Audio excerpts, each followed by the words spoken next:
মুআয ইবনে জাবাল রাদিয়াল্লাহু তাআলা আনহুকে আল্লাহ রাসূল সাল্লাল্লাহু আলাইহি ওয়াসাল্লাম তিনি ইয়ামানের গভর্নর করে পাঠিয়েছেন। তো পাঠানোর আগে he was explaining a teaching guideline to his fellow সাহাবা। ওনাকে শিখাইতেছেন তুমি যে যাবা মুআল্লিম হিসেবে, গভর্নর হিসেবে কিভাবে দাওয়াতটা দিবে আগে শোনো। তিনি মুআয ইবনে জাবালকে বললেন, ইন্নাকা তা'তি কওমান মিন আহলিল কিতাব।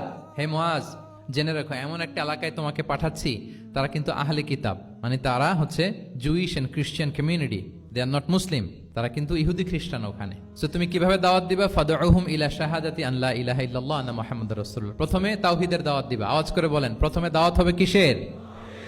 তাওহীদের। ফাইনহুম আতাউ লিযালিক, বাক্যটা খেয়াল করেন, যখন তারা এটা মেনে নিবে, এটাতে অভ্যস্ত, তারপর তুমি দাওয়াত দিবা যে আল্লাহ প্রতিদিন 5 ওয়াক্ত সালাত ফরজ করেছেন। কয় ওয়াক্ত? 5 ওয়াক্ত সালাত। আচ্ছা, ফাইনহুম আতাউ লিযালিক, যখন তারা 5 ওয়াক্তে সালাতে অভ্যস্ত হবে, তখন বলবা যে আল্লাহ তাআলা ধনীদের উপর যাকাত ফরজ করেছেন।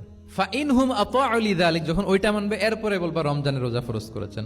সুবহানাল্লাহ, সুবহানাল্লাহ, আল্লাহু আকবার। তাহলে ধাপে ধাপে দেখেন, এই যে টিচিং গাইডলাইন তিনি দিচ্ছেন ওনার ফেলো সাহাবাকে, ফেলো কম্প্যানিয়নকে, যে তুমি ইয়ামানে যে একবারে সব বিধান তুমি যা জানো, মনে করো না যে সবাই ওইটা মানবে। তারা জুইশ, তারা ক্রিশ্চিয়ান, একটু একটু করে তাদেরকে দাওয়াত দিতে হবে। তাহলে গ্রাজুয়ালিটি, পাঠদান পদ্ধতির একটা অন্যতম বিষয় হচ্ছে কি গ্রাজুয়ালিটি, মানে ধাপে ধাপে, ধীরে ধীরে, অল্প অল্প করে বোঝানো।